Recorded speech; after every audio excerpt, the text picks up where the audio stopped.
जो ऑक्सीजन की सप्लाई थी वो रुकी है, जिसकी वजह से प्लेन जो है वो एक्सटिंग्विश हो गई थी। ग्राउंड रियलिटी और डिबेट में बहुत फर्क है। वहाँ उन्होंने आईपीएल को बिल्कुल एक सिस्टमेटिकली ऊपर लाए हैं वो। किसी पॉइंट पर अगर हमें लग रहा होता है कंफ्यूजन हो रही थी तो हम उसको ओवरकम कर लेते हैं आपस में। जब आपकी जिंदगी में आप कोई मुश्किल काम करते हैं ना, उससे आप बहुत कुछ सीखते हैं। एक गुस्सा है, एक फ्रस्ट्रेशन है कि हम करें तो क्या करें। मेरे ख्याल से कि सभी अपना शनाख्ती कार्ड लेके एक बार देख ले सर, देख ले कि हाँ वो नादरा की नजर में जिंदा है कि नहीं है।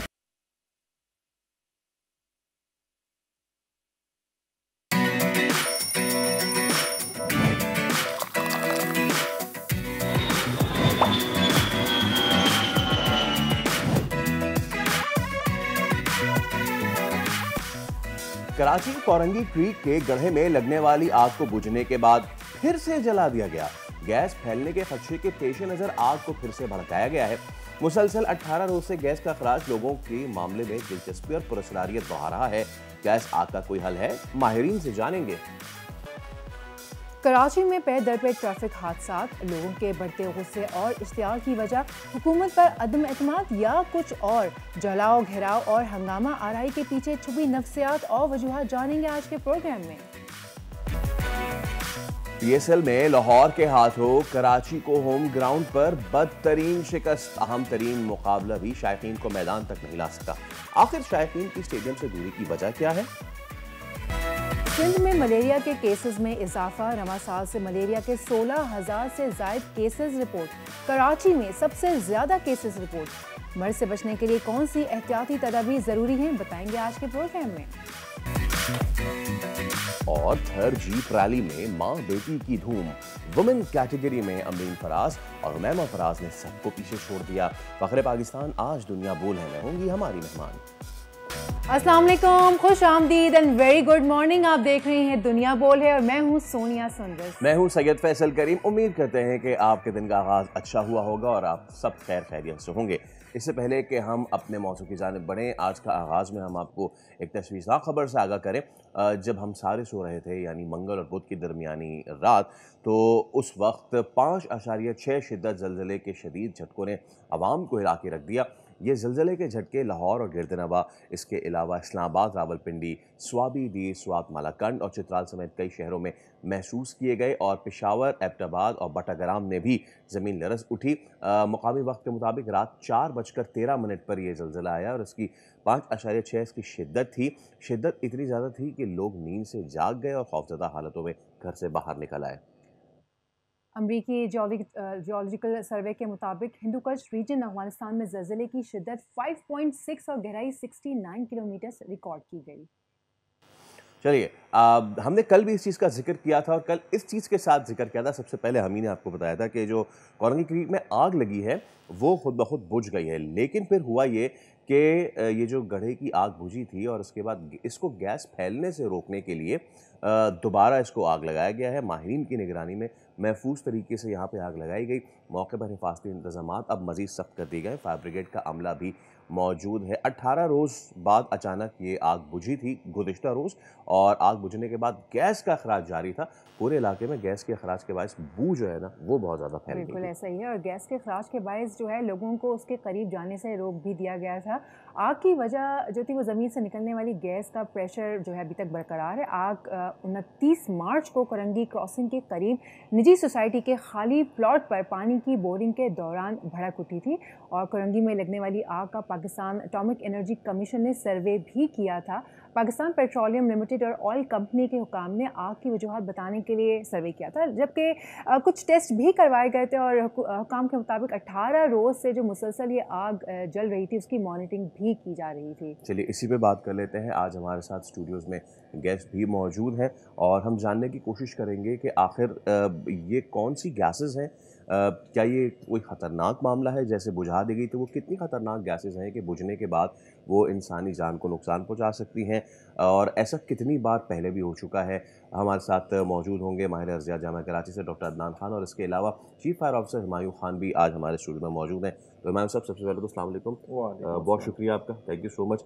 हुमायूं साहब, ये जो आग लगी है इसके बारे में थोड़ा सा नाजरीन को बताइए कि हमें तो बताया कि ज़मीन गैस पॉकेट्स होते हैं और फिर वो जब लगती है उसमें तो फट जाती है और फिर इस तरह आग लगना शुरू हो जाती है। बलूचिस्तान में ऐसे कई वाक़यात होते हैं, खुद ब खुद ये बुझ जाती अभी है। 18 दिन के अंदर हाँ। मेरे ख्याल से तकरीबन सबको ये पता चल गया कि ये किस तरीके की आग है और इसको किस तरीके से बुझाया जाता है। लेकिन जब ये फायर हुई थी उस वक्त हर एंकर एक ही बात कह रहा था कि 7 दिन हो गए तब भी आग बुझाई ना जा सकी, 8 दिन हो गए तब भी ये आग बुझाई ना सकी। और एक एक को हम यही समझा रहे थे कि भाई अगर ये बुझ गई तो लगाएंगे, ओके। इसको बुझाने की तरफ ना सोचें। खुदा ना खास्ता ये अगर बुझ जाती है तो फिर हम इसको कोशिश करेंगे दोबारा भड़काएं, क्योंकि आग लगाना इस वजह से ज़रूरी है कि उस फ्लेम के अंदर तमाम गैसेस वगैरह जो हैं जो इर्द गिर्द के माहौल को मुतासिर कर सकती हैं, चाहे वो चरिंद परिंद हों या वर्कर्स हों, तो बेहतर है कि उसको एक फ्लेम के अंदर कैद ही रखा जाए जब तक वो अपना इससे जो कंसल्ट डिपार्टमेंट है पाकिस्तान पेट्रोलियम है, उन लोगों ने फौरी तौर पे रिस्पांस दिया और उसके बाद वो उन्हीं की तरफ एक तरह से ये डिज़ास्टर दो नौयत का है, एक तो गैस का डिज़ास्टर है, एक है फ्लेम का। अच्छा, जब गैस का डिज़ास्टर है तो फिर पाकिस्तान पीपीएल का उनका ये कहना था सिकंदर साहब का कि ये ज़खायर भी हो सकते हैं और इस पर हम लोग जो हमारी टीम है वो वर्किंग कर रही है बाकायदा। और कल भी हमारी मीटिंग हुई थी, तो वो कल जो मीटिंग हुई थी वो इसी हवाले से हुई थी कि जो फायर बुझ गई थी, आग बुझ गई थी, उसको दोबारा किस तरीके से जलाया जाए। बहरहाल उसको दोबारा फ्लेमेबल किया जिससे चीज़ें महफूज हुई। और मैं समझता हूँ कि शायद नेक्स्ट वीक में इस पर काफ़ी अपना गैस कंपनी की जानिब से वर्किंग होगी। सब अचानक से आग का खुद ही से बुझ जाना, तो क्या जो भी गैस हवा के प्रेशर प्रेशर हवा के प्रेशर से, क्योंकि जो हमें दिखाई दे रहा है वो काफी बड़ा फ्लेम है, जी जी वो जी, बआसानी ऐसे हवा से बुझने वाला नहीं है। तो ऐसा नहीं तो नहीं कि नहीं, उनका प्रेशर गैस का पीछे से हवा कम हो का गया और पानी का प्रेशर ऐसा होता है जो खुद ही ऑक्सीजन को कट ऑफ कर देती है। ऑक्सीजन जो पानी के अंदर मौजूद होती है और फ्लेम के लिए बहुत ज़रूरी है कि एक तो जलने वाला मटेरियल हो, ऑक्सीजन हो और हीट हो। तो हीट जब मटेरियल मौजूद है, जब वो ऑक्सीजन उसको जैसे ही कटाव होते हैं और इन तीनों में से अगर एक चीज़ को भी हम माइनस कर दें तो फ्लेम ख़त्म हो जाता है। तो यकीनन वहाँ पर जो नीचे से पानी का प्रेशर था उसकी वजह से या तो एक सेकंड के लिए, एक सेकंड काफ़ी होता है, एक लम्हे के लिए ऑक्सीजन कटाव हुई और वो एकदम से फ्लेम ख़त्म हो गया। जिसके बाद जब हम यहाँ पर पहुँचे तो काफ़ी स्मेल थी और वो स्मेल ऐसी भी नहीं थी जैसे हमारे घर की गैसेस की होती है।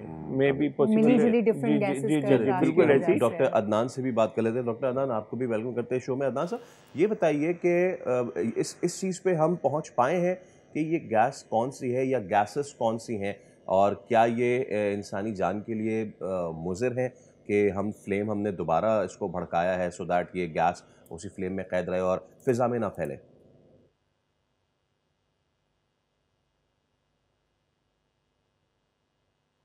मेरे ख्याल से तो उनका माइक जो सराउंडिंग में सॉइल है उसमें जब ये मुसलसल प्रेशर जाता रहा है तो वो सॉइल की जो है जोनिंग वीक होती रही है, जिसकी वजह से वो सारा मटेरियल नीचे गिरा है और स्लफिंग हुई है। तो उसके नतीजे में हुआ ये है कि जो ऑक्सीजन की सप्लाई थी वो रुकी है, जिसकी वजह से फ्लेम जो है वो एक्सटिंग्विश हो गई थी। जहाँ तक बात है गैसेस की और टाइप्स की, तो देखें जो हमारे घरों में गैस आती है मीथेन, वो बिल्कुल स्मेललेस होती है, उसमें ओडर नहीं होती, किसी किस्म की कोई स्मेल नहीं होती। वो सिर्फ मिलाई जाती है सिंथेटिकली ताकि उसकी लीकेज वगैरह को आइडेंटिफाई किया जाए। जहाँ तक बात है ये जो वेल से गैस निकल रही है, ये मीथेन गैस की स्मेल नहीं है, बल्कि ये हाइड्रोजन सल्फाइड जो गैस है ये उसकी स्मेल है। तो hydrogen sulphide gas, carbon monoxide gas और मीथेन इटसेल्फ, ये सारे के सारी गैसेज जो ये टॉक्सिक गैसेज हैं। और जो फ्लेमेबल है सबसे ज़्यादा इंपॉर्टेंट वो है हमारी मीथेन गैस और इसके जो एलाइड जितने भी कंपाउंड हैं, जो high hydrogen to low carbon ratio के जितने भी हाइड्रोकार्बन हैं। तो ये जो गैसेस इमिट हो रही हैं ये बहुत डेंजरस हैं, बिल्कुल डेंजरस हैं। लेकिन मसला ये है कि क्योंकि हमारा एरिया ओपन है, इस चीज़ को समझने की कोशिश करें कि जब हम गैसेस को किसी कंटेनर में रखते हैं, यानी एक आइसोलेटेड सिस्टम में रखते हैं, तो वहाँ उसकी टॉक्सिसिटी लेवल बढ़ती है। लेकिन जब आप उसको एक ओपन एयर के अंदर डालते हैं तो हमारी एयर की अल्लाह ताला ने खासियत रखी है कि जब विंड ब्लो होती है तो वो तमाम की तमाम गैसेस की कंपोजिशन को नॉर्मलाइज कर देती है, यानी उसको डाइल्यूट कर देती है। तो जिसका जो इफेक्ट है वो इतना ज़्यादा नहीं रहता जितना हम उसके लिए अलार्मिंग सिचुएशन क्रिएट कर रहे हैं। अच्छा जी, वैसे डॉक्टर साहब क्या इस बात का अभी तक अंदाज़ा लगाया गया है कि और कितना अंदर ज़ख़ीरा मौजूद है, कितने दिन तक ये आग का सिलसिला जारी रहेगा? हम इसको कुछ स्टोर कर सकते हैं, क्या ये हमारे किसी काम आ सकती है? देखिए 10 दिन तो के करीब तो ये गुजर गए और काफ़ी गैस और ये जो हाइड्रोकार्बन हमने यूज़ किया है। लेकिन मसला फिर वही आता है कि अभी जो इदारे हैं वो अपनी जगह काम कर रहे हैं, इन्वेस्टिगेशंस चल रही हैं, एसजीएस रिपोर्ट्स भी आ गई हैं, उसके अंदर पूरी केमिकल कैरेक्टराइजेशन भी हो चुकी है।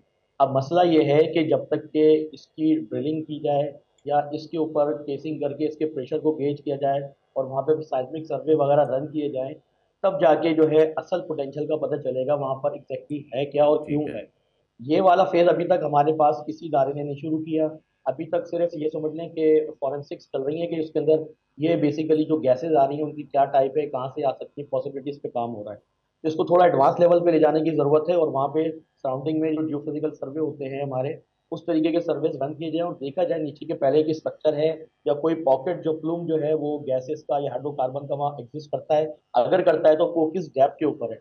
जब ये सारी की सारी इन्फॉर्मेशन आ जाएगी तो फिर हम इस काबिल होंगे कि हम अपनी स्ट्रैटेजीज को प्लान करें कि हमें उसको निकालना है या नहीं, और निकालना है तो किस मेथड के जरिए। ठीक है। अब मैं आपसे ये सवाल पूछूंगा, फिर मैं हिमांशु साहब के पास भी जाऊंगा। डॉक्टर साहब के जो अमेरिकन कंपनी आई थी उसके ज़िम्मे क्या काम सुपुर्द किया गया है? क्या वो किसी जियोलॉजिकल सर्वे के लिए आई है, या फिर वो ड्रिलिंग के लिए आई है, या फिर वो फ्लेम पे काबू पाने के लिए आई है? उसके बुलाने का मकसद क्या है?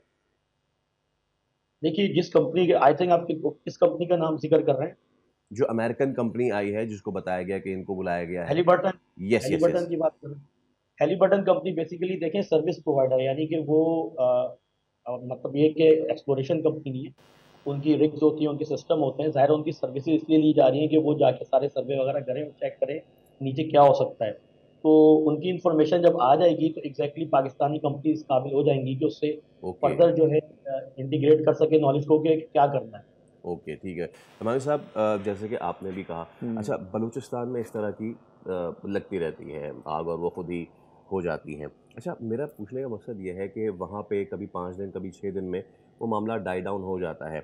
18वें रोज़ तक ये चलता रहा, फिर ज़ाहिर सी बात है गैस इतनी थी कि अभी तक वो है, वहाँ पे प्रेजेंस है उसका और दोबारा उसको आग लगाया गया। इट मीन्स अगर 18 दिन तक गैस का ज़ख़ीरा है नीचे, इसका मतलब कि ठीक-ठाक, आप अपने तजुर्बे से क्या जी बताएँगे, जी जी, ठीक-ठाक ज़ख़ीरा है इसमें? बिल्कुल आपका कहना बजाय है। और ज़ख़ीरा तो है, प्रेशर भी काफ़ी है।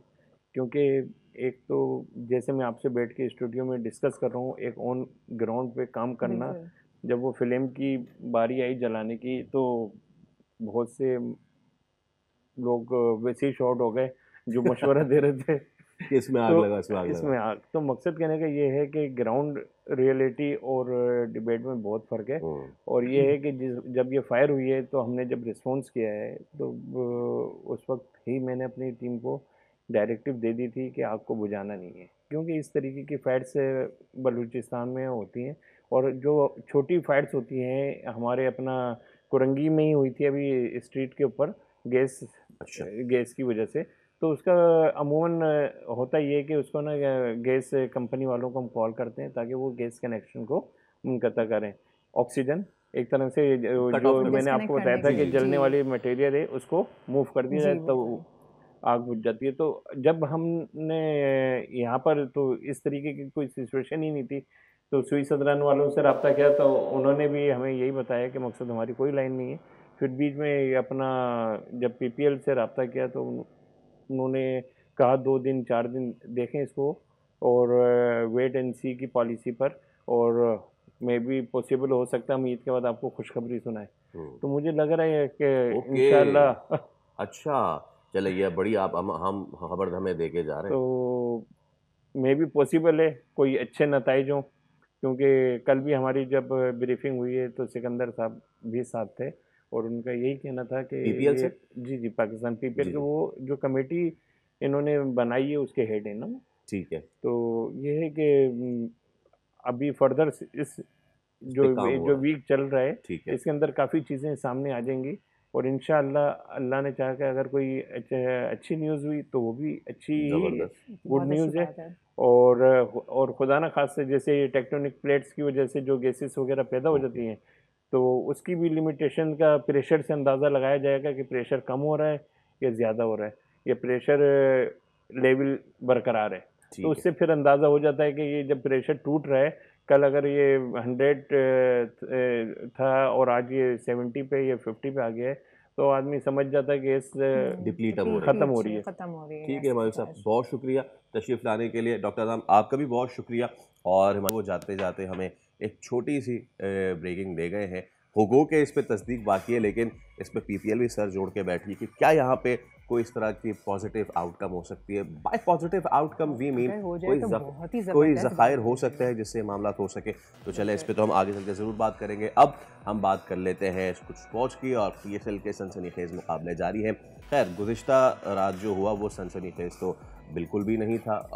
वो बहुत ही ज़्यादा हज़ीमत आमेज़ था कराची के फैंस के लिए, कराची किंग्स के लिए। बाय द वे एक चीज़ ये है कि फाइनली कराची में अगर पहले मैच में 10% क्राउड था, तो कल कुछ 25% क्राउड आ ही गया था, यानी कि शोर वोर जो है वो मच ही रहा था।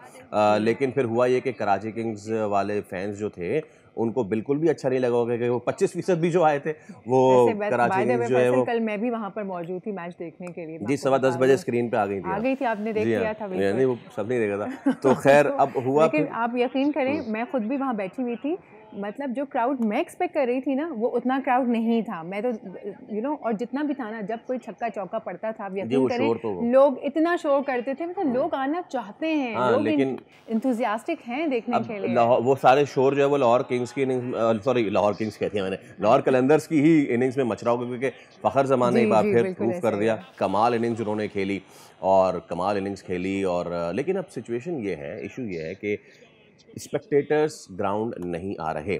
जब हम ये बात करते हैं तो ये बात होती है कराची के लिए, पिंडी में तो आ रहे हैं।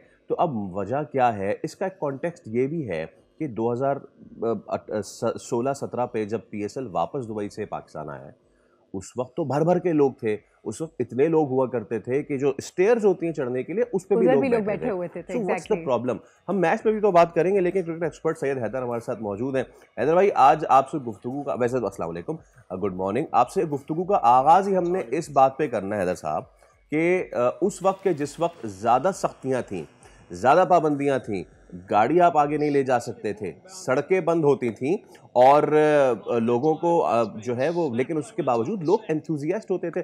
मैं 2016-17 के फाइनल की बात करूं जो ज़ल्मी ने खेला था यूनाइटेड के खिलाफ कराची में, आई वाज देयर, और इतना ज़्यादा रश था ग्राउंड में कि दिल धरने की जगह नहीं थी। लेकिन अब आसानियाँ भी हैं, अब सड़कें भी खुली हैं, अब कंटेनर भी नहीं लगते, खाने पीने के मामला भी बेहतर हो गए हैं। स्टेडियम भी इतना अच्छा रेनोवेट कर कराची दिया वाले गया है। क्यों नहीं आ रहे भाई, क्या मसला है? देखिए, मेरी समझ में तो यही आता है कि उस वक्त जब PSL यहाँ पाकिस्तान में आई थी, कराची में आई थी, इंटरनेशनल क्रिकेटर्स पहली दफा आ रहे थे, तो लोगों में बड़ा एक जोश था। लेकिन टाइम के साथ साथ हमें ये देखना है कि PSL ने अपने यहाँ पे पाकिस्तान को फरोग क्यों नहीं दिया। ये इतना बड़ा आइकॉन था पाकिस्तान के पास, इतना बड़ा एक अपॉर्चुनिटी थी, लेकिन PCB ने इसको एक साइड पे रखा। अगर आप दूसरे मुल्कों में देखें IPL वगैरह में, तो वहां उन्होंने IPL को बिल्कुल एक सिस्टमेटिकली ऊपर लाए हैं। वो लोगों में उसका एक क्रेज पैदा किया है। लोगों को जो लोकल टीमें थी, उनके जो वहाँ के रहने वाले हैं, उनके लोगों में क्रेज पैदा हुआ। लेकिन पाकिस्तान में ऐसा नहीं हो सका, तो उसकी वजह से अच्छा फिर कराची के अपने मसाइल बहुत ज्यादा हैं। अभी भी हम समझते हैं कि आसानी है, हमें ऐसा लगता है सड़कें खुली हुई हैं, लेकिन मुझे पता है, मैं स्टेडियम में बहुत बार गया हूँ कराची में दूसरे मैचेस में, कि लोगों को पहुंचना बहुत मुश्किल होता है, फिर सहूलियात नहीं है। अच्छी फैमिलियां जो होती हैं वो आने से गुरेज करती हैं, क्योंकि ऐसी सहूलियात नहीं है, ऐसी फैसिलिटीज नहीं है जिसकी वजह से फैमिलीज आ सके। That leads to my second question, and that is Pindi में तो स्टेडियम भरा हुआ है, और अभी लाहौर में भी होगा तो वहाँ भी भर ही जाएगा, बिकॉज लाहौरी भी आ जाते हैं। Which leads me to another question of mind कि ये सिर्फ PSL का मसला नहीं है। अभी चैंपियंस ट्रॉफी का मैच हुआ था ना, नहीं आए थे लोग, लेकिन उसके बरक्स जिस रोज चैंपियंस ट्रॉफी में अफगानिस्तान का मैच हुआ था, उस वक्त आधा स्टेडियम भरा हुआ था, विच मीन्स कि कुछ डेमोग्राफिक्स है कराची में जिनको टच करने की, जिनको सेंसिटाइज करने की बहुत ज़रूरत है, जो कि नहीं हो रही हैं। बिल्कुल एग्जैक्टली ऐसा ही है। कुछ ऐसे सेक्टर्स हैं, कुछ ऐसे सेक्शंस बने हुए हैं जहाँ पे इसका कुछ इन्फ्लुएंस है, और कुछ ऐसे सेक्शंस हैं जहाँ पे इन्फ्लुएंस बिल्कुल भी नहीं है। तो क्रिकेट को एक लेवल पे लाने के लिए बहुत जरूरी है कि क्रिकेट को आप एज ए यहाँ का कराची का गेम जो है उसको इंट्रोड्यूस कराएं। अभी आपने बात की अफगानिस्तान की, तो जो लोग उसमें आए थे देखने के लिए, आई थिंक वो उनको क्रिकेट से कोई लगाव नहीं था। Actually they wanted to support someone. तो वहां पे ये चीज शायद अप्लाई हो रही थी। लेकिन कराची में क्रिकेट जो है वो, चूंकि आप सिर्फ पीएसएल में लोगों को नहीं ला सकते, आपको क्रिकेट का एक कल्चर बनाना पड़ेगा। क्लब क्रिकेट खत्म हो चुकी है। लोग जो है अच्छी क्रिकेट पहले देखा करते थे, हमारे जमाने में हम खेला करते थे, उस वक्त क्लब क्रिकेट को देखने के लिए सैकड़ों लोग बैठे होते थे ग्राउंड्स, जबकि वो ग्राउंड कोई स्टेडियम नहीं थे, लोग जमीन पे बैठे होते थे। आज स्टेडियम में लोग आने को तैयार बिल्कुल आपकी मैं अभी कहने ही वाली थी और वजह आपने वो ये बात कल्चर कह नहीं दी। बन पाया। जी हैदर साहब, आपने कहा ना कि फैमिलीज़ के लिए इंतज़ाम नहीं है। कल मैं खुद होकर आई हूँ, कल मैं खुद स्टेडियम होकर आई हूँ। हर तरह की बेकरीज़ के स्टॉल्स मौजूद थे, पॉपकॉर्न से लेके एक नामवर बेकरी तक के सारी चीज़ें मौजूद थी। बिरयानी भी मिल रही थी, पानी भी मिल रहा था, तो लेमनेड, मतलब हर तरह से फैमिलीज़ को फैसिलिटेट किया जा रहा था। सिक्योरिटी का भी बहुत अच्छा इंतज़ाम था। जहाँ तक स्टेडियम पवेलियन तक जाने की जो जगह थी वो भी साफ़ सुथरी थी, बहुत अच्छी थी। लेकिन जो कमी थी ना वो थी शायकीन की, लोग नहीं थे। बाकी सारी फैसिलिटीज़ थी। अगर हम ये कहें कि जी क्योंकि फैसिलिटीज़ नहीं है, तो फैसिलिटीज़ जो मेन वहाँ पर होती हैं वो तो प्रोवाइडेड थी, फिर भी लोग नहीं थे। देखिए, एक फैसिलिटीज वो होती हैं जो मटेरियल फैसिलिटीज आप प्रोवाइड करते हैं। एक मैंने कहा ना कि कल्चर बनाना पड़ता है, लोगों में उसका क्रेज पैदा करना पड़ता है, उसके लिए आपको बहुत सारा काम करना पड़ता है। वो नहीं हो रहा है। आपने हो सकता है कि पैदा करें, आप बताएं कैसे करें फिर? देखिए, उसके लिए जरूरी है कि पीसीबी जो है, पीएसएल को जो है वो जो लोअर लेवल है वहां तक लेकर आए। लोगों में ये जो फ्रेंचाइजीज हैं, कराची किंग्स है, कराची किंग्स को फैंस क्लब बनाना चाहिए। कराची किंग्स को जो है रोड शो करना चाहिए। कराची किंग्स को अपने प्लेयर्स से, लोगों से मुलाकातें कराना चाहिए। यानी कराची किंग्स की टीम को कराची की नुमाइंदगी का एक तरीका बनाना चाहिए। आप देखिए, पीएसएल जब शुरू होती है, जब हमें कराची किंग्स याद आती है, उसके अलावा पूरे साल कराची किंग्स कहाँ है किसी को नहीं पता, क्वेटा कहाँ है किसी को नहीं पता, लाहौर कलंदर्स थोड़ा बहुत वहां पे हमें काम नजर आता है, वरना मुल्तान है, इस्लामाबाद है, कुछ पता नहीं है किसी का। ये जब पीएसएल शुरू होती है तब आती है। आईपीएल में अगर आप देखें, वहां उन्होंने लोकल लेवल पे जाके देखें। आप अगर यूरोप में फुटबॉल क्लब्स को देखें, तो फुटबॉल क्लब्स के फैंस क्लब होते हैं, उनके फैन आर्टिकल्स बिकते हैं, पूरे साल जो है वो लोगों से कांटेक्ट में रहते हैं। हमारे क्रिकेट में ऐसा बिल्कुल भी नहीं हो रहा है। और उसकी वजह से पीएसएल के जब मैचेस होते हैं, और वैसे भी कराची में कुल 5 मैच हैं, 2 मैच हो चुके हैं, 3 रह गए, और मुझे नहीं लगता कि उसमें भी कोई अच्छा बड़ा रिएक्शन आने वाला है पब्लिक का, क्योंकि पब्लिक जो है ऐसा लगता है क्रिकेट से कुछ बददिल सी हो गई है। यानी वो समझते हैं कि आप जो है हमें क्रिकेट तो कोई अच्छी दे नहीं रहे, लेकिन आप चाहते हैं कि जब कोई एक आध मैच हो हम देखने के लिए आ जाएं। तो ये कम्युनिकेशन गैप बहुत ज्यादा आ गया है पब्लिक में और क्रिकेट की जो लेट्स सी, क्योंकि ये तो एक लंबी डिबेट भी है और उसमें ये भी फैक्टर है। हमने कल भी बात की थी, जावेद अफरीदी पेशावर से बसें चलवाते हैं रावलपिंडी अपने फैंस को लाने के लिए। So we have to be on that thing. But चले जरा कल के मैच की भी थोड़ी सी बात कर लें।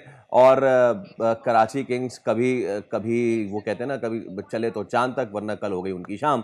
और वो शाम भी ऐसे हुई कि मतलब कि ऐसा मुझे लग रहा था 100 से पहले ही निमट जाएंगे मामलात, लेकिन चले वो इज्जत रख ली उन्होंने, 100 से ऊपर चले गए। But what happened with Karachi Kings yesterday?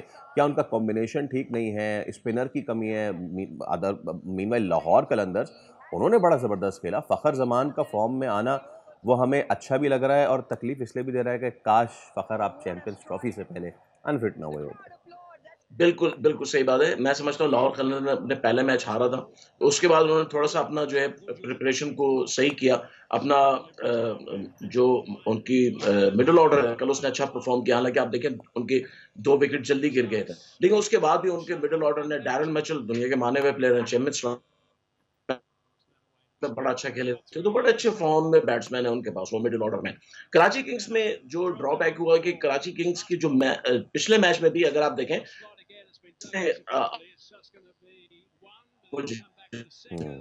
Otherwise जो है वो जीत की तरफ लेके गए थे। कल विंस जल्दी आउट हो गए। तो अब देखिए T20 में तो आप कभी भी कुछ नहीं कह सकते। पिछले मैच में सेंचुरी की तो अगले में भी ठीक है हैदर भाई, पॉइंट टेकन। वक्त की कमी है, लेकिन हुआ ये कि कराची के पास भी वक्त की थोड़ी सी कमी अब आ चुकी है, बिकॉज कराची को अगला मैच जीतना अब जरूरी है, क्योंकि पहला मैच जीते थे वर ऑन हाई, लाहौर ने उनको हरा दिया, Lahore is on high as well, and हमें भी अब ब्रेक की बहुत ज़्यादा जरूरत है। वक्त हो जाता है एक छोटी सी ब्रेक का। ब्रेक लेते हैं, ब्रेक के बाद हाजिर होते हैं। Stay with us.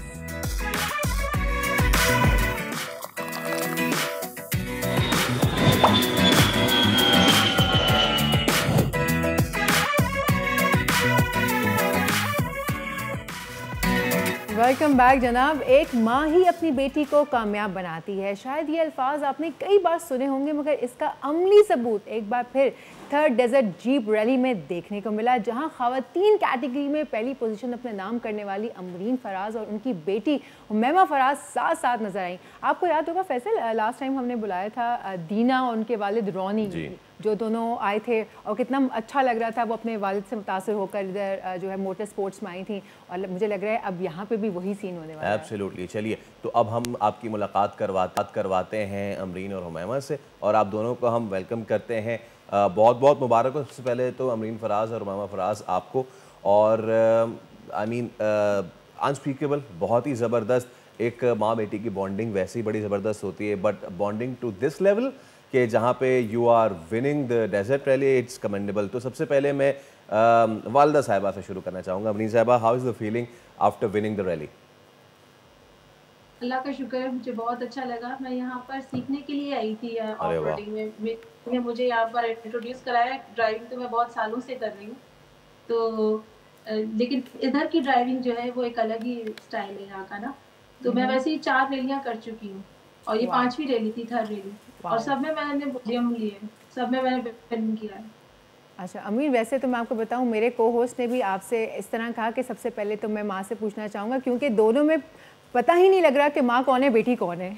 हम एग्जैक्टली मैं आपको बताऊं, मैं बहुत देर से सोचती हूँ कि अमरीन कौन है। मैंने कहा आपने बहुत सही सवाल किया कि माँ से पूछते ताकि पता चल जाए। खैर तो एक बहुत take it as a positive point है। तो माशाल्लाह आपने बड़े अच्छे से मेंटेन किया हुआ है।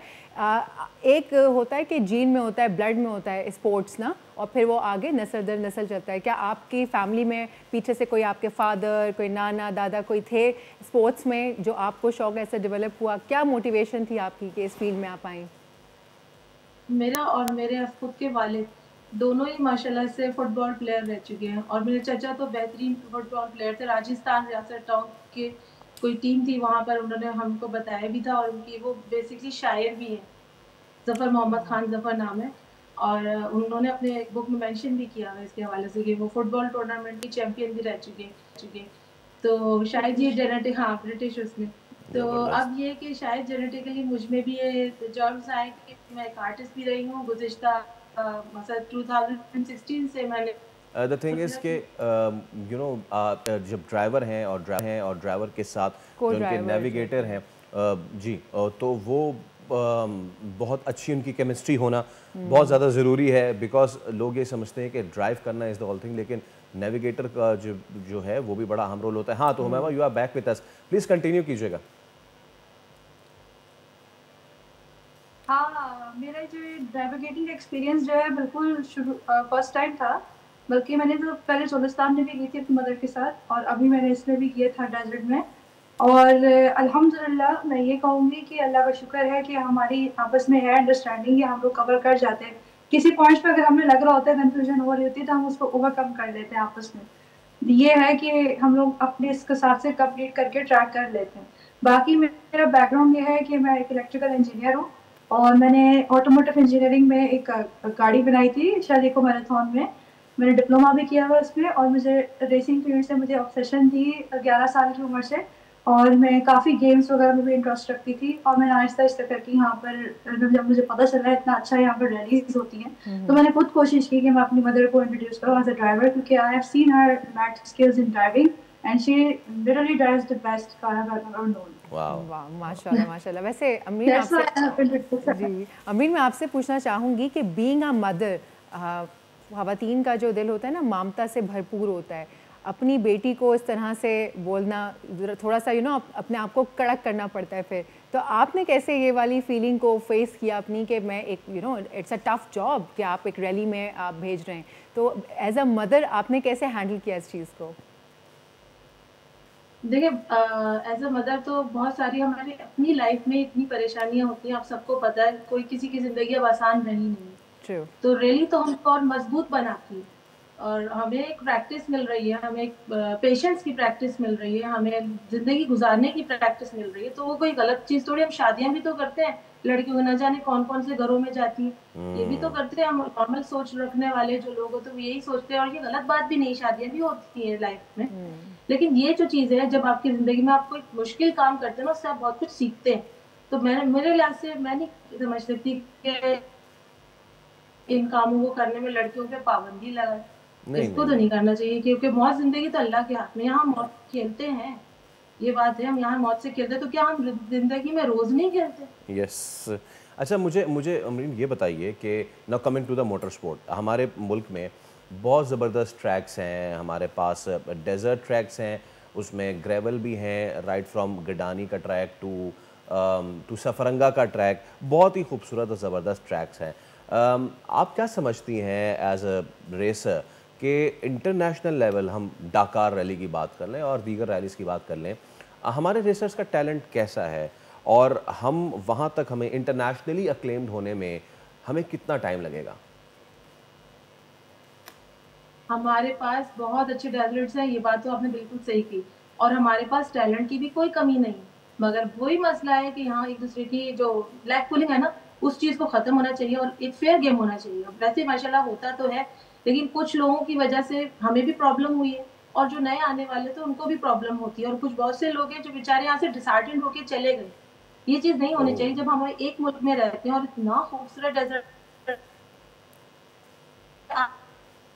आप क्या डकार रैली की बात कर रहे हैं, मैं तो अपने, इतना तो खूबसूरत डेजर्ट है, वो खुद यहाँ आएंगे, यहाँ पर खुद देख के फिदा हो जाएंगे। इतनी खूबसूरती अल्लाह की तरफ से हमको ये गिफ्ट भी मिली है, अब उसको संभालने का काम हमारा है। मैमा, मुझे ये बताइए कि you being navigator and you being a daughter, तो घर में ज़्यादा डांट पड़ रही होती है या फिर बीइंग अ नेविगेटर आपको ज़्यादा डांट पड़ रही होती है? जहाँ तक डांट की बात है ना, मेरी माशाल्लाह से मेरी मदर ने बहुत अच्छी ट्रेनिंग की है कि मैं इनको चांस इतना नहीं दे पाती कि वो मुझे डांटे रास्ते में। मेरी हमेशा से समझदारी काम आ जाती है इस टाइम पे ना। लेकिन ये है कि थोड़ा बहुत चलता रहता है आपस में, वो एक है, फैमिलीज में होता रहता है। लेकिन ये है कि अल्लाह का शुक्र है, हम ओवरकम कर जाते हैं डिफिकल्ट सिचुएशंस को, क्योंकि हमें आदत है। हम ना मोस्ट ऑफ द टाइम, आपको अगर हम बताते चलें तो यहाँ पर भी बिना स्पॉन्सर के, बिना किसी के, और अगर रेसिंग कम्युनिटी के जो लोग हैं वो अगर हमें ना सपोर्ट करते होते तो हम आज यहाँ पर नहीं खड़े होते। तो ये हमारा आपस में एक इंडिपेंडेंट वो भी है, म्यूचुअल अंडरस्टैंडिंग, और साथ में यहाँ पर हमारी अपनी खुद की मेहनत भी संदेह है कि इस तरह से कि हम खुद से चले जाते, लेकिन ये हमें बहुत सपोर्ट करते हैं, जिसकी वजह से हम हमें रेस करने के काबिल होते हैं। एब्सोल्युटली। चले हुमैमा और अमरीन, आपका बहुत बहुत शुक्रिया, थैंक यू सो मच हमारी आपके साथ कि आप इसी तरीके से ट्रैक पे ट्रैक अपने नाम करते रहें। चलें आगे बढ़ते हैं, और आगे मतलब बंदा आगे क्या बढ़े।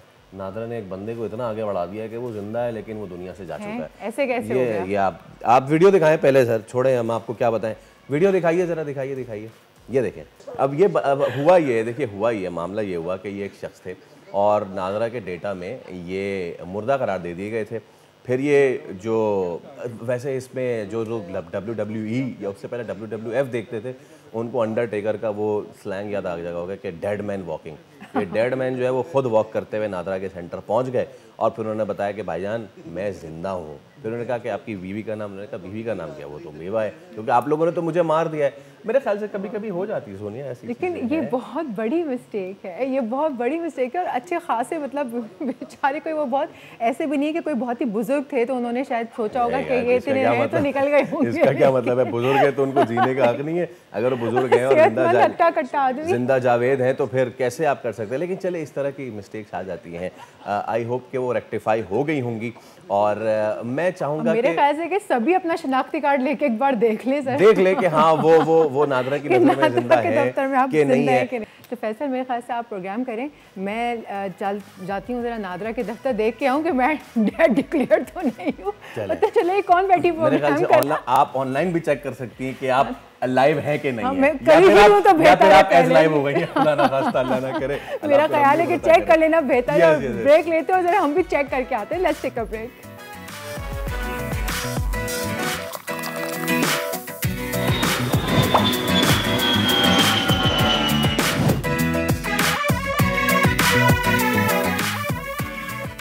एक बार फिर आपको कहेंगे खुशामदीद। आप देख रहे हैं प्रोग्राम दुनिया बोले। Thank you so much for joining us in, और उम्मीद करते हैं आपके दिन का आगाज ना सिर्फ अच्छा हुआ होगा बल्कि you been carrying the day out very well. ख़वातीन हज़रात, जैसे कि आप सबको पता है कि हादसात ज़िंदगी का हिस्सा है। कुछ हादसात अवॉइडेबल होते हैं और कुछ हादसात ऐसे होते हैं जब हो जाते हैं तो कहते हैं कि ये बचा जा सकता था इस पे। लेकिन अब सिचुएशन ये है कि कराची में पैदर पे पिछले दिनों सोनिया जो वाक़यात होते रहे उस पे हमने इस पे तो ज़रूर बात की है कि इसकी रोकथाम कैसे करें, इसका सद्देबाब क्या हो। लेकिन अब now adding insult to injury, the situation is के लोग जो हैं वो अब बिल्कुल बर्दाश्त से बाहर जो है उनकी बर्दाश्त हो गई है। वो जहाँ देख रहे हैं कोई गाड़ी तोड़ रहे हैं, कोई आग लगा रहे हैं, जब वो अपने सामने देखते हैं कि कोई एक्सीडेंट हुआ है और उसके बाद फिर वो बख्शते नहीं हैं, which leads me to that era of Karachi. आज से 5 साल पहले जब डकैतियां बहुत बढ़ गई थी और जब लोगों ने देखा कि इंसाफ नहीं हो रहा, हालांकि पीपल आर, यानी मैं तो कोई नहीं हूं ये जज करने वाला कि इंसाफ है या नहीं है, लेकिन जाहिर सी बात है लोग ये कहते हैं कि ये डकैत हम पे रहम नहीं करते, तो उनको जो डाकू मिलता था वो पकड़ के जला देते थे। जिससे हुआ ये कि जिसको कहते हैं ना कि उसमें कुछ मासूम भी जद में आ गए। मुझे मच्छर कॉलोनी वाला वो वाक़या याद है जिसमें 2 बेचारे लड़के गए थे वहाँ पे टेलीकॉम का काम करने, लोगों ने उनको भी डाकू समझ के आग लगा दी थी। क्योंकि वो नफ्सियात पे इस कदर नेगेटिव इम्पैक्ट आया है कि लोग इस बात का तयन नहीं करते कि ये आया वो शख्स है भी कि नहीं, बस उनको लगता है इसने कुछ किया है तो बस उसको ये है तो उसको मार दो। पिछले दिनों भी इसी तरह की एक चीज़ हुई और इसमें फिर ये हुआ कि एक शख्स जो है जो कि एक फूड आउटलेट का बंदा था उसको भी मार दिया गया। अब जो ये तमाम तर हादसात हुए हैं इस पे ह्यूमन साइकोलॉजी पे कितना अफेक्ट होता है और ह्यूमन साइकोलॉजी उस लेवल पे कब पहुंच जाती है जहां पे वो चीज़ें अपने हाथ में ले, जस्टिस अपने हाथ में ले ले और ख़ुद ही वहां पे सड़क पे इंसाफ कर दे। माहिर नफ्सियात उरूसा मोहसिन आज हमारी मेहमान हैं, उनको वेलकम करते हैं। अस्सलाम वालेकुम उरूसा, बहुत शुक्रिया आपके वक्त के लिए and a very good morning to you Urusa. अच्छा Urusa, now the thing is कि जब किसी माशरे में इस हद तक मामलात आगे बढ़ जाएँ कि लोग अपने हाथ में वो चीज़ें ले लें, मार पिटाई शुरू कर दें, कोई गाड़ी है उसको नज़र आतिश कर दें। आई एम श्योर कि कराची में जो वाक़यात हुए हैं वो आपकी नज़र से ज़रूर गुजरे होंगे। उससे ह्यूमन साइकोलॉजी क्या कहती है कि हम एक इंसान तशद्दुद पे कब आ जाता है, कितना ज़्यादा प्रेशर उस पर होता है, कितना ज़्यादा बर्दाश्त करता है जिसके बाद फिर वो इस स्टेज पे आता है। ठीक है, देखिए हम ये अगर देखें 70 साल से हम सिर्फ मुज़ाहमत ही कर रहे हैं। हम अक्सर अपने इर्द गिर्द देखते हैं कि सिर्फ प्रोटेस्ट हो रहा होता है, लेकिन अक्सर हम अपने इर्द गिर्द देखते हैं कि जो लाएअमल असल होना चाहिए वो नहीं होता।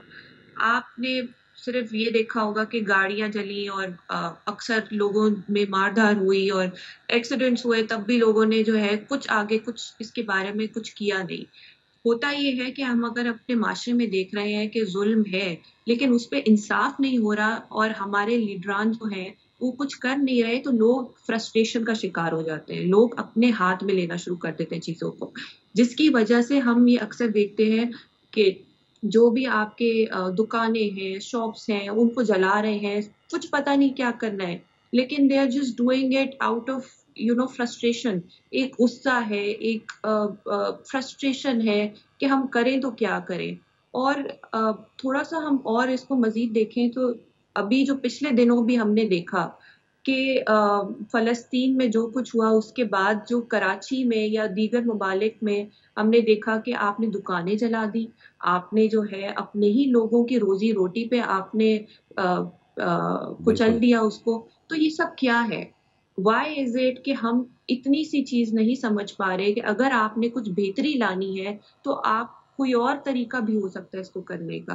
There could be a secondary thing that you should do to handle such things.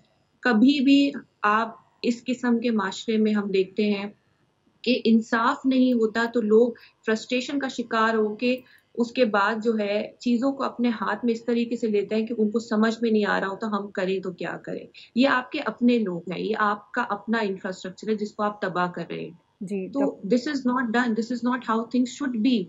होना क्या चाहिए? होना ये चाहिए कि अगर आप वाकई कुछ करना चाहते हैं दूसरों के लिए तो ये सोचें कि इसके अलावा what are the things that can be done. मिसाल के तौर पे अभी जो हमने पिछले दिनों होते हुए देखा, आप क्या कर सकते हैं? आप अपने घर से शुरू करें। कुछ थोड़ा बहुत फंड अपने घरों से शुरू करें, फिर साथ वाले पड़ोसी से जाए, वहां से इकट्ठा करें। आहिस्ता आहिस्ता घर से शुरू हो के आप मोहल्ले में जाएं, मोहल्ले से आप शहर में जाओ, शहर से मुल्क भर में ये फंड इकट्ठा करें और फिर आप आगे जिसको जरूरत है वहां पे आप पहुंच जाएं, ना कि आप अपने ही लोगों को जो है वो नुकसान पहुंचा रहे हैं। जी रूसा यस साहिबा, बिल्कुल ऐसा मुमकिन है और अल्लाह करे कि सुनने वाले आपकी बात समझें। मेरी सोच जहाँ तक जाती है, हम सभी अंदर अंदर कहीं ना कहीं तल्ख हालात से जो है वो जूझ रहे हैं। किसी के पढ़ाई के मामलात, किसी के बच्चे के मामलात, किसी के शादी के मामलात, कहीं वर्क प्लेस पे कुछ कहीं ना कहीं अंदर अंदर हम सब फ्रस्ट्रेटेड हैं। और जो हम देख रहे हैं टीवी पर, जो न्यूज़ में आ रहा है, जो फ़लस्तीन में हो रहा है, तो लोग अपनी मदद क्योंकि वो इतना भर चुके हैं कि वो ये रिएक्शन देने लगे हैं। हम क्या ऐसा करें, आप प्लीज़ हमारे इस प्लेटफॉर्म के थ्रू ये बात लोगों तक पहुंचाइए कि अपनी फ्रस्ट्रेशन को हम कैसे कंट्रोल करें। अगर कोई हादसा हम ऐसे देख लेते हैं, हम कैसे ख़ुद को कंट्रोल में लेकर आएँ, वो गुस्सा, वो शिद्दत में कैसे कमी करे इंसान। देखिए, इसमें कोई दो राय नहीं है कि जो भी वहाँ फ़लस्तीन में हो रहा है, जो भी ज़ुल्म हो रहा है, वो उसकी दुनिया में कोई मिसाल नहीं है। हर शख्स जिसमें थोड़ी बहुत भी इंसानियत है, तो वो अफसुर्दा है इस चीज़ की वजह से।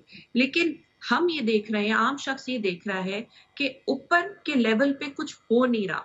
अब क्योंकि नहीं हो रहा और वो जिसको अपना लीडर मानता है, वो लीडरशिप शो नहीं कर रहा, तो लोगों ने उस चीज़ को अपने हाथ में ले लिया। अब as a person, as an individual हम क्या करें? हमारा मकसद ये होना चाहिए, हम वो कर सके जो हम अपने लेवल पे कर सकते हैं। जैसे मैंने अभी थोड़ी देर पहले कहा कि अब सोशल मीडिया का ज़माना है। You can reach out to anyone out there in the world. आप सोशल मीडिया पे यहाँ बैठ के आप वहाँ फ़लस्तीन में किसी भाई-बहन से राब्ता करके वहाँ से आप पूछ सकते हैं कि आप लोगों को क्या ज़रूरत है। आप यहाँ पे तोड़-फोड़ करके आप क्या समझ रहे हैं कि वहाँ पे उन लोगों को क्या आप मैसेज पहुँचाना चाह रहे हैं कि आप उनके साथ खड़े हैं? Is this the way to show them? Of course not.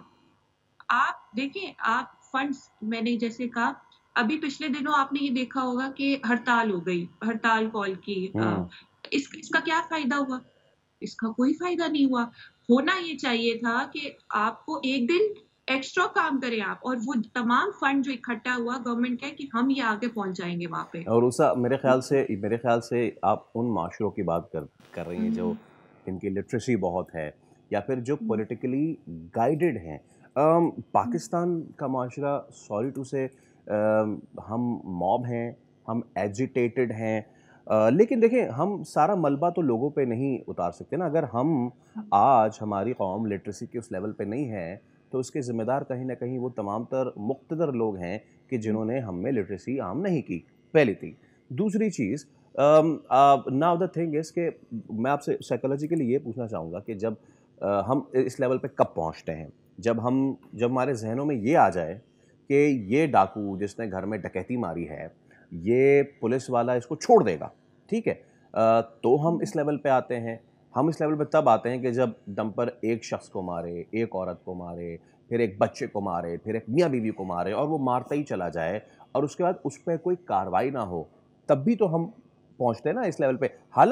हालांकि रूसा, वो जो नागन पे शख्स रहता है, उसका शायद उस शख्स से कोई ताल्लुक नहीं हो जिसको मिलेनियम मॉल पे मारा है। दे आर किलोमीटर्स अपार्ट, लेकिन वो उसको अपने जहन में तारी कर लेता है कि हो सकता है कल को मेरे साथ भी हो जाए, तो इससे पहले कि मेरे साथ ही हो, मैं खुद ही जस्टिस कर देता हूँ। सही, बिल्कुल। देखिए, बिल्कुल आप 100% सही कह रहे हैं, लेकिन ये चीज़ समझिए आप कि जो हमारा माशरा है ना, उसमें शऊर की कमी है। There is a huge difference between अक्ल एंड शऊर, राइट? बहुत सारे अक्ल वालों के पास शऊर नहीं होता और बहुत कम अक्लों के पास भी शऊर होता है। तो ये जो चीज़ आती है ना, ये शऊर की वजह से, शऊर की कमी की वजह से है कि अवाम को पता नहीं है, एक इंसान को पता नहीं है रिएक्ट कैसे करना है। ये डेवलप हो रहा है फ्रस्ट्रेशन से। जब, जैसे आपने अभी थोड़ी देर पहले कहा कि उसको पता है कि शायद इंसाफ नहीं होगा, तो नहीं होगा तो वो अब अपने हाथों में ले रहा है चीज़ों को। This is all coming out of insecurities and frustration. जब उसको पता है कि मेरा लीडर भी मेरे साथ नहीं है, जो मेरे अपने पॉलिटिशियंस हैं, अपने लीडर्स हैं, उनका खुद अपना मफाद है, तो वो इन चीज़ों के बारे में बात ही नहीं करेंगे, वो इन चीज़ों के बारे में आवाज़ ही नहीं उठाएँगे। अब क्योंकि नहीं उठाएँगे, तो अब मैं उठाऊँगा। अब जो मैं कर सकता हूँ वो मैं करूँगा, मैं रिएक्ट करूँगा। ये रिएक्शन है। इंसान, एक आम इंसान सोच नहीं रहा करने से पहले, वो रिएक्ट कर रहा है, और क्योंकि वो एकदम रिएक्ट कर रहा है बगैर सोचे समझे, तो ये जो आपके सामने हो रहा है, this is all the result of that. So there is a greater need कि आप इंट्रोस्पेक्शन करें कि आया जो भी मैंने अमल किया वो मैंने सही किया या नहीं सही किया। सो क्या करना चाहिए था, क्या इसके अलावा भी कुछ मैं कर सकता था जिससे नुकसान ना होता, इनफैक्ट फायदा होता लोगों को। तो ये वो तमाम सवालात हैं जो आप अपने आप से करना शुरू करेंगे, जिससे आप थोड़ी बहुत तब्दीली ला सकते हैं। ऑल राइट, जी, ठीक जी, है बिल्कुल। Urusa, thank you so much for your time. और let's see, let's hope, let's pray कि ये हालात हमारे ठीक हों, क्योंकि हम सिर्फ ये सोचते हैं कि जी कोई उठा और उसने जला दिया, लेकिन हम पीछे जाके ये नहीं देखते कि वो क्या सफ़र कर रहा है, उसके उसके जो सोशल इनजस्टिस है, ना सिर्फ ये कि उसके साथ हादसा होते हैं, लेकिन उसका बिल, उसकी महंगाई, ये सारी चीज़ें भी एक इंसान पे असर कर रही होती है ना। तो चले हम आगे बढ़ते हैं। और इससे पहले जो है हमने बात की थी कि कन्वेंशन जो है इस्लामाबाद में हुआ था, 3 रोज़ा ओवरसीज़ पाकिस्तानी कन्वेंशन, अपने शानदार अंदाज में वो इख्तिताम पजीर हुआ। It was so heartening to see कि वज़ीर आज़म शहबाज शरीफ से लेके आर्मी चीफ तक हर कोई खुले दिल से ना सिर्फ वेलकम कर रहा है बल्कि उनके खिदमात का एतराफ़ कर रहा है। बाय द वे सबसे ज़्यादा रेमिटेंस अब ओवरसीज़ पाकिस्तानी जो हैं वो भेज चुके हैं इस साल में।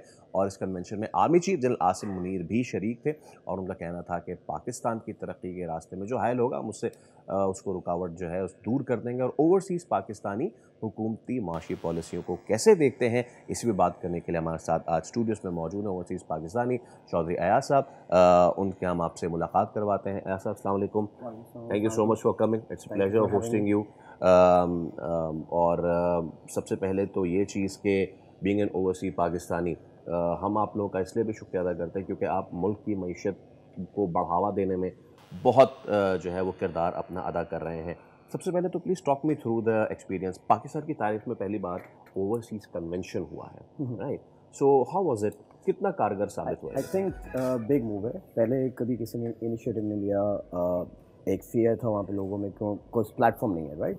सो आप स्पेकुलेशन पे काम कर रहे हो। बीइंग लिविंग देयर, मुझे 17 ईयर्स हो गए यूएसए में। सो हम लोग बैठते वही हैं, सारे पाकिस्तानी मिलके बैठते हैं, बात करते हैं कि क्या करेंगे, मगर कोई सर्टेनिटी नहीं थी। But I think this time good awareness, लोगों को थोड़ा कॉन्फिडेंस मिला है कि अच्छा गवर्नमेंट लेवल पे भी बात हो रही है, you know, like. So it's, I think इस तरह के कन्वेंशंस इस साल में मेरे हिसाब से एक दफ़ा ज़्यादा होनी चाहिए, बिकॉज आप बिलीव नहीं करेंगे सेम कन्वेंशंस वहाँ पे कंडक्ट की जाती हैं, जहाँ पे आके डिफरेंट प्लेटफॉर्म से लोग आके वहाँ पे, लेकिन पाकिस्तान में पहली हाँ बार हुआ पहले है। यहाँ पे इट्स वेरी शॉकिंग कि यहाँ पे पहले कभी नहीं किया। तो आई थिंक ये बेटर प्लेटफॉर्म है। और आप बिलीव नहीं करेंगे कि मेरे से भी थोड़ा सा पहले एक पॉडकास्ट में किसी ने पूछा, तो मैं आई जेन्युइनली सेड कि आप किसी भी पाकिस्तान को वहाँ मिलेंगे, they all want to come back invest है, बिकॉज आप जो मर्जी कर लें, जैसे आप किसी एक अच्छी स्टेबल पोजीशन में वहाँ पहुँचते हैं तो the first thing comes to your mind, चलो यार पाकिस्तान में जाके कुछ करते हैं, right? So I think it's a very good initiative. मेरे हिसाब से साल में एक से ज़्यादा दफ़ा होना चाहिए। Let me compare it with what Modi does. वो न सिर्फ ट्रंप को वेलकम करते हैं इंडिया में, बल्कि वो उनके जो पॉलिटिकल एजेंट्स हैं वो right from Chicago to Texas, वो हर जगह वहाँ के जो NRIs हैं उनके साथ बड़े बड़े स्टेडियम्स में एक गैदरिंग होती है। How much does this help in both the countries relation as well? I mean I think it's huge. आप अगर मोदी को देखें, so since he is been in power, right, तो he is been doing this a lot, वो बहुत ज़्यादा कर रहा है। हमारे एंड पे अनफॉर्चुनेटली किसी ने कोई इनिशिएटिव नहीं लिया है। देखें प्रॉब्लम्स, अगर आप ये कहते हैं यार पाकिस्तान में बहुत मसाइल जो है, चल इंडिया में भी बहुत रहे होते हैं, at the same time I think Pakistan से ज़्यादा ही होंगे। I know Indians there as well. वो खुद से आगे बताते हैं कि 4-5 बड़े शहर हैं वहाँ पे life is so good, but rest bathrooms नहीं है यार इंडिया में, but they hype it up so good. हम लोग की अनफॉर्चुनेटली एक जो बुरी चीज़ है, हम नेगेटिविटी ज़्यादा पहले बोल देते हैं बनस्बत के पाकिस्तान की आप अच्छाई की बात करें ना। सो बट अगेन वही बात आती है कि how you bring everybody on the same table. आप अभी US की मैं बात कर सकता हूँ, आप अभी वहाँ पे कॉल देंगे जी XYZ कॉल्स के लिए फंड रेजिंग है, see it, people come, they put pour money out. और Pakistanis being living in Houston, में वहाँ पे रहता हूँ, इट्स वेरी फेमस कि पाकिस्तानी सबसे ज़्यादा वो चैरिटी करते हैं। डजेंट मैटर किसी भी फॉर्म की हो, कोई अर्थक्वेक आ गया है, कोई फंड रेजिंग करनी है, कोई भी मसला मसाइल है, और बहुत सारे लोग हैं जो हिडन नहीं करते हैं, they don't want even come in front of the like proper channel के जी हमने इतने पैसे दिए, और मैं लाखों डॉलर की बात करूँ, मैं हज़ारों डॉलर की बात नहीं कर रहा यहाँ पे। सो आई थिंक ये भी एक इनिशिएटिव लेना चाहिए कि आप यहाँ से इंगेज करें। जब गवर्नमेंट से कुछ भी इंगेज होता है तो हम लोग का भी कॉन्फिडेंस ज़्यादा हो जाता है। माई सेल्फ मुझे 16 साल हो गए, मैंने this year first time Pakistan में इन्वेस्टमेंट किया है। सो मैं उसी के सिलसिले में भी आया हूँ। मेरा 4 महीने में चौथा चक्कर है, यूजुअली उससे पहले 16 साल में मैं 4 दफ़ा आया हूँ। तो लेकिन इसका मतलब ये है कि आपका एतमाद जो है वो बहाल हुआ है, पाकिस्तान में इस कॉन्फ्रेंस का होना, आप सब लोगों का एतमाद का बहाल होना मेरे ख्याल से इस बात की निशानदेही करता है कि पाकिस्तान जो है वो मुआशी तौर पर मुस्तहकम होगा, मज़ीद माशाल्लाह हो रहा है और मज़ीद होगा आप लोगों की इस तरह की अगर approach. Correct, and I think मुझे जो क्लिक किया था, आई केम इन नवंबर, तो मुझे यहाँ का इंफ्रास्ट्रक्चर देखे मुझे यकीन नहीं आया, इट्स बीन अ गैप कि मैं लास्ट टाइम जब आया तो पैसे इन्वेस्टमेंट यहाँ पे भी हो रही है, काम यहाँ पे भी किया जा रहा है। बट आई थिंक जब government again I am emphasising and pushing on it, जब गवर्नमेंट की तरफ से थोड़ा सा भी वो आता है ना कि जी आप ये करेंगे, पहले फियर क्या था कि यार पैसे भेजेंगे पता नहीं क्या हो जाएगा, I am saying it out loud, yes please, सही है। सो वो होता था कि यार पता नहीं हम इन्वेस्टमेंट करेंगे, रियल एस्टेट लेंगे। मैंने ज़िंदगी में नहीं सोचा था मैं पाकिस्तान में घर खरीदूँगा। मैं नवंबर में आया, मैं जनवरी में वापस सिर्फ घर खरीदना है, but and I love the process, like everything is digital in Pakistan. मैं जनरली बता रहा हूँ यूएसए में डिजिटल नहीं है। अभी आप यहाँ पे जाएँ, थंब दे रहे हैं, वहाँ पे भी we do have a number for higher things. यहाँ पे हर छोटी चीज़ पे आपको सिक्योरिटी नेट गवर्नमेंट प्रोवाइड कर रही है। बीइंग अ सिटीज़न ऑल्सो, मैं अभी भी पाकिस्तानी सिटीज़न हूँ, आई थिंक हमारे पे भी थोड़ी रिस्पॉन्सिबिलिटीज आती हैं, how we maintain it, right. ये घर की तरह है, जैसे आप घर में या आपने टेबल ली तो हम बड़ा साफ भी करें, वो करें, तो पाकिस्तान को I think being a citizen हम लोग को वो करना चाहिए। बिल्कुल। I get question on like तुम बाहर रहते हो तो शायद इसलिए ये करते हो, मैं कि नहीं, आई थिंक हम यहाँ पे रह के गलत कर रहे थे, हम गलत देख रहे थे, हम गलत कर ही जा रहे थे। अब मैं आता हूँ तो मैं बोलता हूँ कि यार don't do this, right. So investment I think आप अभी कॉल करें, पाकिस्तान में उसके बाद इतना पैसा है ऑल अराउंड द वर्ल्ड, कर्जा कुर्जा उतार सकते हैं, trust me, Pakistan is very well of. And यही हम हमेशा से सुनते हैं ना। द थिंग इज के अयाज साहब, हम जब बात करते हैं ओवरसीज़ पाकिस्तानी, हमारे जहन में आता है okay overseas Pakistani dollar remittance.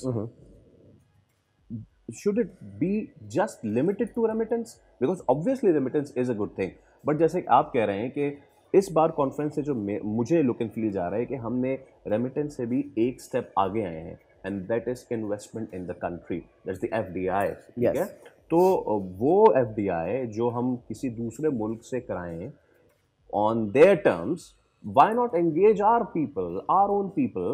और जाहिर सी बात है जब वो करेंगे तो वो स्ट्रेंज टर्म्स भी नहीं होंगी, they will be investing in their part of the world with their own heart, with the feeling कि यार this is secure, and if I'm doing this, I'm getting out of this as well, and my country is also getting out of this as well. So great question, right? So IMF से भी कोई recently loan लिया गया है, so yes, so we are paying very high cap rates when we return the money back. Yeah. मैं आपको genuinely बताऊँ, आप अभी अनाउंस करें कि हमें $1 billion चाहिए, I'm just throwing a number out, और हम आपको गवर्नमेंट बोले हम आपको रिटर्न देंगे, आप जो भी उनको दे रहे हैं उससे आधे से भी आधा देंगे ना, trust me people will bring the money है। सो ये बहुत वैलिड पॉइंट है जो लोग काफ़ी सोचते नहीं है। देखिए ROI, रिटर्न ऑफ इन्वेस्टमेंट, हर किसी को चाहिए, हर कोई यहाँ पे पैसा कमाने के लिए बैठा हुआ है, विल लिव ईट ब्रीथ अपनी फैमिली से। तो आप फ्री में चैरिटी कर देंगे, 1 लाख कर देंगे, $2 लाख दे देंगे, बट कंसिस्टेंसी नहीं रहेगी। आप अभी मुझे बोलें आज भी ये करना है, I do it, but long term में अब वो मिलियंस में अगर बात जाएगी तो मैं कहूँगा यार ठीक है, I mean there is a cap, there is a stop, I won't do it, but if I know कि $1 मिलियन के ऊपर मुझे 0.5% भी वापस आ रहा है रिटर्न ओवर इन्वेस्टमेंट पे, I do it happily, because वहाँ पे भी पैसा बैंक में पड़ा हुआ है ना। सो IMF या आप दूसरी कंट्री से जाके पैसा ले रहे हैं, like I said, I speak very direct, आप दूसरी कंट्री से क्यों ले रहे हैं लोन, फिर आप उनकी बातें भी सुन रहे हैं, ठीक है। सो आई थिंक आप अपने लोगों को अगर इंगेज इन अ वे करें कि ठीक है आप पैसे ला रहे हैं, there are certain securities you gonna get, there are certain safety net you will have, लोग पैसा लेकर आएंगे, जेन्युइनली लेकर आएंगे, और I think it will help, it's only gonna make it better. जैसे आपने कहा पैसा लेकर आएंगे, तो आई हर्ड कि आपने जो यहाँ पर हमारी टीम है, जो हमारा यहाँ पर मैचेस चल रहे हैं, PSL जो चल लाहौर कलंदर्स को जो है आपने स्पॉन्सर किया है, सो आपने इसी पॉइंट ऑफ व्यू से इनको स्पॉन्सर किया है? अच्छा, ये बहुत इंटरेस्टिंग क्वेश्चन था, इवन US में लोग कंफ्यूज हो गए कि भाई क्योंकि इससे पहले मैंने कुछ नहीं किया पाकिस्तान में genuinely. So one, cricket was a passion, right. वो हम लोग जहाँ मर्जी में क्रिकेट देखते हैं, भले टीम हारी है, 2-4 गलत बातें, हाँ वो करेंगे, फिर अगला मैच आता है फिर बैठ जाते हैं, और हमेशा ये कहते हैं अब नहीं देखेंगे, right. So my initiative thought process was कि I'm launching some companies in Pakistan, मगर मैंने रिवर्स साइकोलॉजी कर दी, मैंने मार्केटिंग पहले कर दी, नाउ पीपल आर क्यूरियस कि अच्छा ये कंपनी बाहर से आके पैसा लगा रही है एक टीम के ऊपर, मुझे यहाँ पे कोई रिटर्न नहीं मिलना उसके ऊपर। बट आपको मैं गारंटी से बता रहा हूँ, the minute I did it, I of course I sit with business community in Houston and everything, मैं आपको गारंटी 10 लोग तभी नाम से गिनवा सकता हूँ, are willing to come and just, और मैं वहाँ पे बैठ के भी ये टेक्स्ट ही कर रहा था, I was talking to a guy and he was like, hey I saw your logo on Lahore club team, is there an opportunity for next season? Yeah. So it just opened up a window. मेरे से बड़े businessman भी बैठे हुए हैं, एक safety net था कि अच्छा उनको लगा कि यार इसने कर दिया है and now they gonna test it, right. मैं सिर्फ PSL के लिए यहाँ पे आया हूँ, so I think it was a initiative in a way कि ठीक है I want to do this, मैं पूरा कर रहा हूँ, अगर वर्कआउट नहीं किया तो ठीक है, शौक लाइफ में रहेगा यार, कर लिया था, but I think it's working out great. Okay, ऐसा इसमें मैं ज़रूर I wanted to ask you कि पाकिस्तान में आपको कहाँ कहाँ मजीद इन्वेस्टमेंट की विंडो ऑफ अपॉर्चुनिटी लगती है, but I will shun that question. अब क्योंकि बात क्रिकेट की शुरू हो ही गई है, I know few other businessman like Tanveer Ahmed साहब, तनवीर भाई का मैं कहने लगा था, yes I know he is investing, now I am comparing it with the Indian diaspora, जिस हिसाब से उन्होंने क्रिकेट में इन्वेस्ट किया, उन्होंने ये समझ लिया है कि भाई this makes money, that's it, yes. So उन्होंने पहले अपनी होम ग्रोन उसमें इन्वेस्ट किया और अब वो दुनिया के हर कोने में जहां लीग हो रही है वहां इन्वेस्ट कर रहे हैं। करेक्ट। उसमें हो ये रहा है कि ऑब्वियसली उन्होंने आउट ऑफ बायस और I don't know what, but पाकिस्तानियों को बाहर रखा हुआ है, ठीक है। ऑन दी अदर हैंड, अब क्वेटा ग्लैडिएटर्स से नदीम उमर साहब, वो उन्होंने श्रीलंका में अपनी टीम लॉन्च की in the Sri Lanka league, South Africa में भी गालिबन की है। नाउ द थिंग इज के do you feel as a businessman कि this is going to be a cricket war as well, a league war as well, and if it is going to happen, हमारी certain responsibilities बनती हैं कि हम उसको टक्कर दें फाइनेंशियली भी। 100%। मैं तनवीर भाई का भी, ही इज़ अ मेंटोर, सही है। सो मैं जब जॉब करता था तनवीर भाई की टीम से मैं क्रिकेट खेलता था, like just out of like love and all that. और तनवीर भाई सच अ ग्रेट गाय, बिकॉज वो तब भी मुझे ऐसे ट्रीट करते थे जैसे आज करते हैं। So that's the difference, he has done so much. But even जब मैंने लाहौर कलंदर भी स्पॉन्सर की, तो the first text I sent was Tanveer भाई कि I am doing this, and he called me from Dubai कि नहीं तुम बहुत ठीक करो, अभी एक्चुअली पाकिस्तान आए हुए हैं। सो बहुत अच्छी से बात हुई। तो आपका जो क्वेश्चन है ना, what's happening right now, what Indians are doing, उनका एक कंपटीशन खाली अपना नहीं है, वो उनका डायरेक्ट कंपटीशन पाकिस्तान है, स्ट्रेट अप। वो हमसे ज़्यादा उनके पास रेवेन्यू है, हमसे ज़्यादा प्लेटफॉर्म्स उन्होंने प्रोवाइड किए, but how it goes back to the same thing, the unity and everything we are talking about, how to bring everybody on the same table, right? Cricket के ऊपर मैं आपको जेन्युइनली बता सकता हूँ, PSL की हाइप इतनी है, इंडियंस PSL हमारे से ज़्यादा देखते हैं। मैं आपको ह्यूस्टन में इसको, I have employees Indians, you know, like multiple things. So I think a group of people with the support of PCB, and I think at some point at the back end engagement from the government, because Indian cricket is engaged and supported full on by the government of the India. सो वो बहुत matter करता है। हमारे यहाँ पे issues क्या हैं कि इंटरनल वो बीफ कर लेते हैं, अच्छा यार आपने ये कह दिया था, मैं तो ये करूँगा ही नहीं। उस चक्कर के अंदर जो 5-6 हम लोग बैठे हुए हैं, और मैं I am just giving an example, Tanvir भाई कैन पुल 20 पीपल एक कॉल पे, it's the respect we have for the guy, right. So वो issue, money is not an issue, buying a team is not an issue. आप पाकिस्तान में एक शुरू कर लिया, we move on to the next places, right. Cover the market जहाँ पे अभी इंडियंस नहीं पहुँचे, तो ठीक है आप वहाँ से कवर कर लो, and it's just gonna keep engaging, it's a competition going on right cover now. The markets where Indians haven't reached yet. Do you mean by that the American thing? Because हम रात में PSL का show करते हैं, we discuss it, and हमारे experts कहते हैं कि America is going to be the next big power in cricket. Do you agree to that? I do. मैं reveal नहीं करूँगा अभी. I had a meeting last month with तो I've been offered कि आप वहाँ पे क्रिकेट के लिए क्या कर सकते हैं. So I said, मैंने पूरी बात भी नहीं खत्म, I said whatever you guys need it. Right? So अभी भी currently I'm sponsoring 2 local teams. और आप बिलीव नहीं करोगे, एक मैंने इंडियन टीम को स्पॉन्सर किया जान के, because my logo is on the jersey, but everybody know is a Pakistani guy. So आप अगेन उस पर आ जाता है, एरोगेंस की बात आ जाती है, यार इंडियन है मैं क्यों करूँ. मैं तो कहता हूँ करो, उनको पता लगना चाहिए कि being Pakistani we are sponsoring you, it's like becomes like a favour. अभी हमें भी वो माइंड गेम है सारी, राइट. सो छोटी सी पाकिस्तानी भी स्ट्रॉन्ग पार्टी है, ऐसा नहीं है. अभी जैसे ऋतिक का शो हुआ है, वो हमने स्पॉन्सर किया हुआ था. पीपल वो लाइक तुमने ऋतिक का स्पॉन्सर, मैं कहा मूवीज तुम सब देखते हो बैठ के, ठीक है. अब व्हाई आई डिड दैट, अब वहाँ पे इंडियन एंगेजमेंट जो मुझे ह्यूस्टन में मिली कि eventually the minute they find out the company ने, उनको पता होता कि अच्छा पाकिस्तानी ओनर है. सो आप कैसे अपनी, वो ये नहीं मुझे बोलेंगे अमेरिकन, सब अमेरिकन है वहाँ पे, मगर वो टैग लगता है, अच्छा ये पाकिस्तानी है, ये इंडियन है, ये बांग्लादेशी है. So I think engagement is very very very important in this part. आप उसको ये नहीं करोगे यार हम ये करेंगे तो ये हो जाएगा. इंडियंस बहुत कंट्रोल करते हैं इवन अमेरिकन क्रिकेट को भी at the moment, but I think at the moment it's only Tanveer भाई, उन्होंने तकरीबन 9 फील्ड्स बनाई हैं. इतनी बड़ी फील्ड्स पूरे अमेरिका में कहीं पे नहीं है. ज़बरदस्त, बाय हिमसेल्फ. ज़बरदस्त. Ayaz, thank you so much for coming.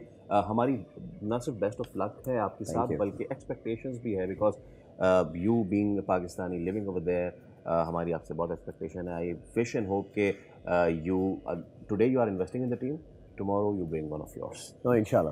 Thank you very much for having me. तो अयाज चौधरी हमारे साथ मौजूद थे. इससे पहले कि हम ब्रेक पे जाएं, जैसे कि हम बात कर रहे थे the cricket involvement and all, बहुत सारी चीज़ें होनी चाहिए, कुछ चीज़ें नहीं होनी चाहिए. वो क्या नहीं होनी चाहिए, वीडियो दिखाइए, हम आपको साथ साथ बताते रहेंगे. हुआ क्या, कल लाहौर कलंदर और कराची का मैच था. लाहौर के रिशाद ने जो है वो हवा में गेंद उछाला, यानी, और उसके बाद खुशदिल शाह के पास अपॉर्चुनिटी थी, वो कैच करते हैं, नहीं कर सके. फिर हुआ ये कि किंग्स की तरफ से एक साहब उठे और उन्होंने अपनी नाराज़गी का इजहार किया. नाराज़गी का इजहार तो हम सब करते हैं, but when you are on international platform, so इस तरीके की चीज़ें नहीं होनी चाहिए. बाय द वे, ये चीज़ हमने IPL में देखी है. IPL की उस टीम से जिस टीम से खेलते थे KL राहुल, जब वो परफॉर्म नहीं कर रहे थे तो उनके मालिक ने उनको बुला के ठीक ठाक फेंट लगाई, डांट लगाई, इनफैक्ट फेंट नहीं डांट लगाई. फिर उसका उनको आउटफॉल, क्राई फॉल भी आया. मेरे ख्याल से इस पर भी आएगा. We all respect cricket, we all respect players, we all should respect players. और अगर क्रिकेट है, प्लेयर से क्रिकेट होती है, इस तरीके से चीज़ें नहीं होनी चाहिए. बिल्कुल ऐसा ही है. अब वक्त हो जाता है एक छोटी सी ब्रेक का. ब्रेक लेते हैं, ब्रेक के बाद हाजिर होते हैं.